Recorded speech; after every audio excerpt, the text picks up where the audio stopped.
Hello and welcome to Food Feels Thoughts. I am your host, Mirchi. Today we'll be talking about how global cuisine is not just being served, but in shaping the city's culture. Today we are going to be discussing the heart of Halifax Indian food culture. In this episode, we are heading out into the streets to hear from people about their favorite Indian restaurants. Hey, I'm Warren De Silva and I'm headed to the streets of Halifax.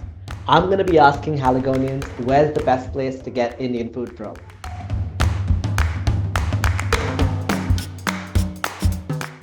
What's your name and your favorite spot for Indian food in Halifax? Hi, I'm Kayleen Jan. I'm the owner of the Silk Route in Halifax, and my favorite place to get Indian food is Rasa. What do you recommend getting from there? I let my husband order, so he orders whatever he likes, and then I just eat that. Hey, I'm Kirsch. My favorite spot is Bayshore. It's on Spring Garden Road. Really, really nice place. The ambience is amazing as always. It's like Delhi style, like really, really authentic Indian food. I really enjoy it. My favorite thing is the tikka there. They do really nice butter chicken as well. Really good stuff. It's really like the ambience is really great. Like if you want to take someone on a date or something, I think that's the place that slaps. Hi, my name is Mita, and my favorite place would be Tawa Grill. I like their wraps, their naans, their curries, and their biryani especially. So good. Mirchi Tandoor. I guess I gotta say butter chicken now because I don't remember what I ordered. Out of all the choices, I think it's gotta be Mirchi Tandoori because they got the best mango lassi in the city, I gotta say. My name's Ori. My favorite place to get curry is Mirchi Tandoor. So the first one is Mirchi Tandoor. I have worked there as well. And the second one is Sip and Dine. I really like the appetizers from Sip and Dine. I really recommend you to try these two. If you're non-vegetarian, then there might be some of the stuff which is very famous, like the Murg Lavabdar. And then it depends, like if you eat goat, like, mutton. And if it's in Sip and Dine, a lot of appetizers, it just tastes like the Indian street food. Mirchi Tandoor. Mirchi Tandoor. Mirchi Tandoor. Mirchi Tandoor. The streets are saying that Mirchi Tandoor is the best Indian spot in town. Let's head there. But first, we'll pass it over to Tam for a little section we like to call Kitchen Confessionals.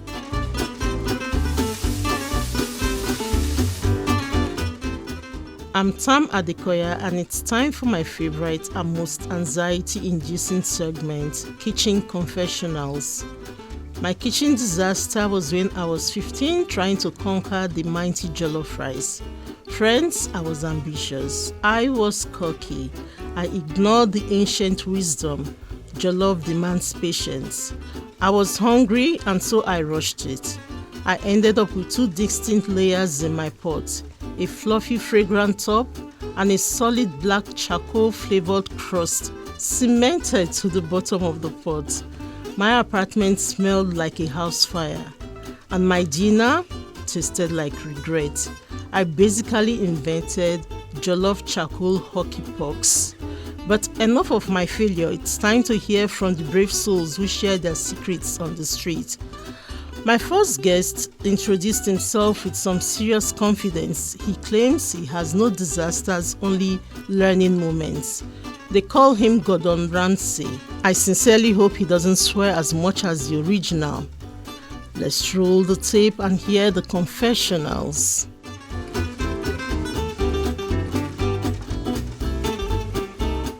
My name is Mizo. Some people like to call me Gordon Ramsay II, just due to my cooking abilities. I've never had a kitchen mess up, despite what some people may think is like a norm. And the reason for that is, no food goes to waste ever. Good or bad meal I cook, I'm gonna eat it regardless. Even if it's so bad, like I'm like, I don't wanna eat this now, and I leave it till the next day. For the people at the back, you do what? Even if it's so bad, I don't wanna eat it till the next day or anything. I convince myself, I still eat it.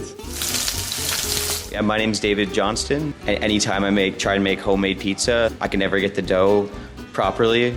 When you do the stretch the dough, it never works for me. You end up eating it? It's not edible. It's definitely not edible. So what did you do to eat? I had to Uber Eats pizza. Hi, my name is Madison, and I, in middle school, added too much food coloring to a pack of sugar cookies and made them into liquid sugar cookies. Well, so what do we call that? A mess. What did you do with it? I had to dump it down the sink and put the rest in the compost. Why don't you call it Grinch cookies? Because they were inedible. My name's Reese. I'll forget to leave the stove on, and I'll often burn my food. So we've just taken the smoke detector out of our house so it's not beeping all the time. My name is Peter. I was making butter chicken once from scratch. I like to try and make everything from scratch if I can. And I had made it once before and it went really well. So this was the second time I was making it. And I just moved into a new place with new roommates, and I realized at the end I didn't have any sugar, and I just wanted to add a little bit of sugar at the end. And I found this white plastic bag, just powder in it, and I was like, oh, that looks like sugar. And I took it and I poured it in, and I accidentally poured a little bit too much in. The bag folded over. Then I tasted it, and it tasted awful, and I only realized later that I actually put Epsom salts in it and not sugar. So I was very sad, and I had to throw it all out, and then I ordered Indian food from Naan and Curry instead that night.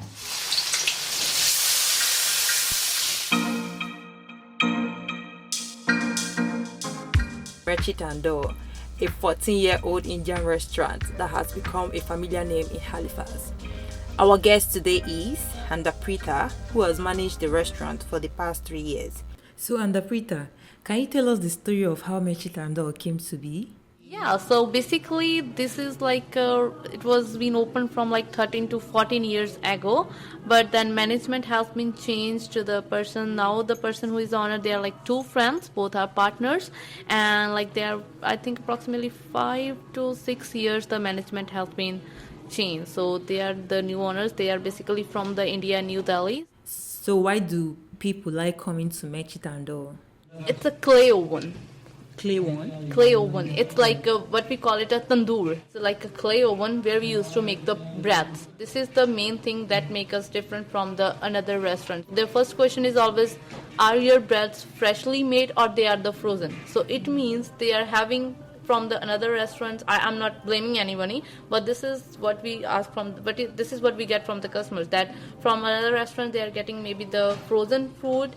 That's why maybe whenever they come to the restaurant, they firstly ask, is the naan breads are frozen or freshly cooked or freshly made? That's why we have written over there is the clay oven. So clay oven basically known as a tandoor. What is your most popular dish? If something we talking about the chicken, the Murgal Babdar is the best. After that there is the butter chicken, there is the karahi chicken. If we are talking about something in lamb, then nari nihari is there, lamb rogan josh, lamb vindaloo. And South Indian food is also there, like the dosa. So there are paneer dosa, masala dosa, uttapam is there, then Hakka Chinese, from that noodles, fried rice, Manchurian. These are the best seller that way. Even we do serve the beverages according the Kingfisher beer, the Corona beer. Kingfisher is more popular as compared to the Corona because it's an Indian beer. So I would like to know, how does the Indian food unite different communities? Because the Indian food is everybody likes, everybody, every community. It contains a variety of food included. It's not, we can't say it's only from the northern side, even we can't say it's from the southern side or anywhere. So it fits for everybody. So we do have seafood available, the prawns available, the lamb, the lamb shank available with the pone. In the chicken, a variety of things are available so that everybody can come and enjoy. There are some dishes are there that are the spicy, and some dishes are there that have the less spices. The butter chicken is creamy, the palak lamb is creamy, or if any community, anybody can come and eat anything, whatever they want. So we would like to know what your favorite Indian dish is. I like the chole kulche, the stuffing like a paratha. I do like the tandoori soya chap as an appetizer. I like the samosas. There is a lot of things about the food, yeah. If we are talking about the Mirchi Tandoor's menu, first thing I like the samosa chaat, pani puri or golgappe. This is what we say. Like we say golgappa, sometimes people used to say pani puri. The noodle burger. What food do you miss most from India? Most I miss the sarson ka saag because hardly it's able to find the same thing for here in Canada from any of the restaurants. So sarson ka saag basically like a palak. Palak means the spinach, the greenish color.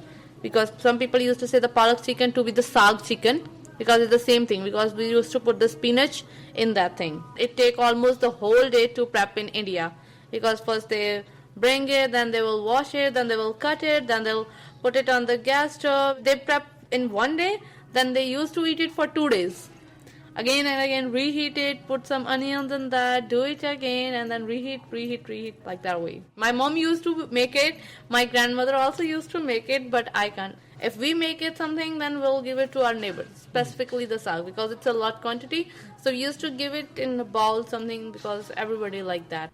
How does the food in India bring the community together? I'll talk about the Punjab, where from I am. So basically, if my mom is prepping the food, she will prep it, but she makes sure to give it to like the neighbors, because they said it's a love. And if we are giving something to somebody, because when I talk about the sarson ka saag, because it take a long day to prep it, so that's why we used to give it to the neighbors so that they can enjoy it too as well. Even like I went to India this time in the January, and like after 5 years, whatever my aunt prep, even in the breakfast, in the lunch, in the dinner, she always come and give it to me because I was craving for everything from last 5 years. At the evening, like around 5 to 6 p.m., I used to go with my uncle to the city because I used to live in a village. So I used to go to the city to eat the golgappas, the pani puri that I talk about, the burger every day. Like every day. You have to to drink the juice, the biker cup of the juice, the orange juice, the strawberry juice, like that things, the sugar cane juice. So we used to spend 2-3 hours in the city only just to eat something. So can you tell us how the Indian food fits into the Canadian palate? We used to manage the spice according to the people. So whenever the servers take the order from the customer, they always ask what spice level you want. You want to keep it mild, you want to keep it medium spicy, you want it to do extra spicy. So instruction the server give from here, according to that only the chef prep the food. Some of the white people used to have the extra spicy. Even some people used to say do it super mild. So we used to make sure the customers, whatever customers say, we used to prep the food according to their needs so that they like the food and they used to come again and again. How would you describe the Indian community of Halifax? When I came here, there was very less Indians. Very, but right now, they're growing day by day. So due to them only, basically, because our first goal and the first focus, our customers are the Indians only. So they used to come, they used to have a different variety of food. Even they are recommending us a different things. Add this to the menu, add pani puri to the menu, add chole bhature to the menu, add momos to the menu. Day by day, take months, take years, but we are adding and adding and adding. Do they also have demand on what they want to be removed from the menu? No, nothing to be removed, just add. I'm living in Canada from approximately 5.5 years. So after having the Indian food or Indian people, it feels like I went back to India because the family structure is there, the food structure is the similar as my back home in there. So it gave me the feeling of the India, like my own family, our food. Regular spice, medium and regular is the same. One level extra. So one extra spicy and one regular. Yes. And can I get one extra spice vegetarian hakka noodles? I'm Mohana. I'm a regular customer here, and we also have our company right beside. We always come here, and it's the best restaurant ever. We love it. I get chicken dum biryani. It is too good, and also hakka noodles, of course.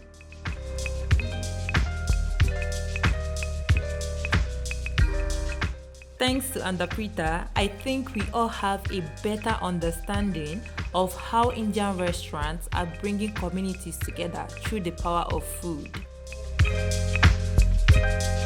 This episode of Food Feels Thoughts was produced by me, Mirchi, along with our reporters Tam Adekoya and Warren De Silva, and our editor Caitlin McNeil. Special thanks goes to our instructor Pauline Dakin and our audio technician Mark Peniel. We'll be back soon with another episode. See you then.